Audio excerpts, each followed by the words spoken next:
SIC motivate YouTube channel पर मैं शोएब जाफरी आपका स्वागत करता हूं, आपका खैर मकदम करता हूं। जी हाँ, आज एक नई स्टोरी के साथ मैं आपके सामने हाजिर हुआ हूं, बाज और चूज़े की कहानी। जी हाँ, आपको मैं जो कहानी सुनाने जा रहा हूं, एक बाज और चूज़े की। एक किसान एक बार क्या करता है, जंगल से एक बाज के अंडे को लाकर मुर्गी के अंडों के साथ में रख देता है और मुर्गी के अंडों के साथ में रखने के बाद मुर्गी अंडों पर बैठने लगती है, यानी कि सेने लगी। और कुछ समय के बाद तत्पश्चात अंडों से बच्चे निकलते हैं और जिनमें एक बच्चा बाज का होता है और बाकी चूज़े होते हैं। तो चूज़े और बाज आपस में जब बच्चे खेलते हैं तो बाज का बच्चा वही एक्टिविटी करता है जो चूज़े करते हैं। तो चूज़े जितना उड़ते हैं वैसे ही उतना बाज उड़ता है। तो उनका जो पालन पोषण है वो उसी तरीके से होता है जैसे चूज़ों का होता है। तो एक बार क्या होता है कि बाज का बच्चा खेल रहा था चूज़ों के साथ में, अचानक से उसकी नज़र आसमान पर एक ऊंचे उड़ते हुए पक्षी पर पड़ी और उसने देखा और उसने कहा अपने चूज़े वाले भाइयों से कि ये कौन सा पक्षी है इतनी ऊंचाइयों पर उड़ रहा है, क्योंकि अब से पहले उसने कभी इतना ऊंचा उड़ता हुआ पक्षी नहीं देखा था। फिर क्या होता है, तो वो चूज़े वाले जो उसके भाई थे वो बोले वो पक्षियों का राजा बाज है। तो उसने कहा बाज? बोला मेरी तमन्ना भी है कि मैं भी उसकी तरह इतनी ऊंचाइयों पर उड़ूं। तो जो चूज़े थे तो बोले कि कहाँ तू इतनी ऊंची उड़ान भरने के बारे में सोच रहा है, हम जितना उड़ते हैं उतना ही हमारे लिए काफ़ी है, व्यर्थ में अपना ये समय बर्बाद करेगा, सोचेगा और ये सारी चीज़ें।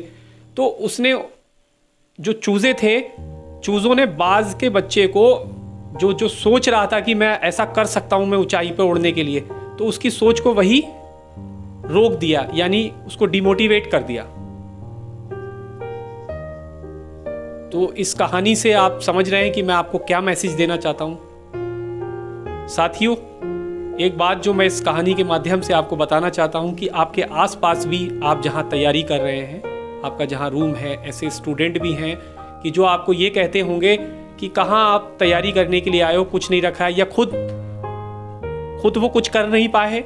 मुर्गी के चूज़ों की तरह वो आपको भी वही बात कहते होंगे, तुम इतनी ऊंचाइयों पर नहीं उड़ सकते, टॉपर्स लोग अलग होते हैं, उनके अंदर अलग क्वालिटी होती है। ऐसा कुछ भी नहीं है, सारे इंसान एक जैसे होते हैं, बस फर्क होता है, कहा जाता है कि सोच और दृष्टिकोण का हमारे जीवन पर गहरा प्रभाव पड़ता है।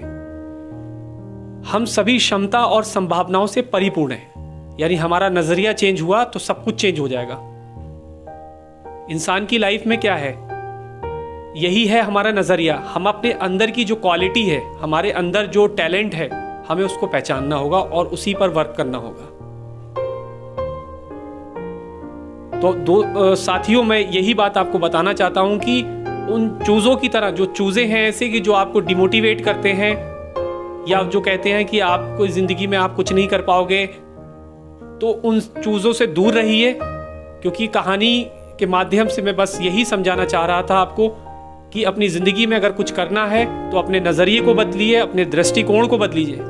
अगर जिस तरीके से जब आपका नज़रिया बदल जाएगा और आप खुद सोचेंगे कि जो काम एक टॉपर्स ने, यानी कि टॉपर्स होते हैं, अगर वो टॉपर्स मेहनत करने के बाद दिन रात और टॉप करते हैं, उनका नाम होता है पूरे मुल्क में, तो हम क्यों नहीं कर सकते?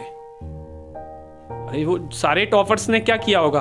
पढ़ाई की होगी, मेहनत की होगी लगन से, उनका नज़रिया, उनकी सोच अलग होगी। तो अलग कैसी होगी? हमें भी वैसी सोच बनाना है। ऊंचा उड़ने के लिए, बाज की तरह ऊंचा उड़ने के लिए अपनी सोच को भी ऊंची बनाना होगा, तब कहीं जाकर कामयाबी आपको मिलेगी। इस स्टोरी के माध्यम से बस यही आपको इतना समझाना था। आपको फिर मैं एक बार थैंक यू बोलना चाहता हूं। आप सभी सब्सक्राइबर को मेरा दिल से शुक्रिया। आपने बहुत साथ दिया और आप साथ दे रहे हैं। इसी तरीके से आप मेरे चैनल को सपोर्ट करते रहिए। मैं अच्छी वीडियो आपके सामने पेश करता रहूँगा। मिलते हैं हम फिर अगली वीडियो में। तब तक के लिए मैं आपसे विदाई लेता हूँ। खुश रहिए, मुस्कुराते रहिए। जय हिंद, जय भारत।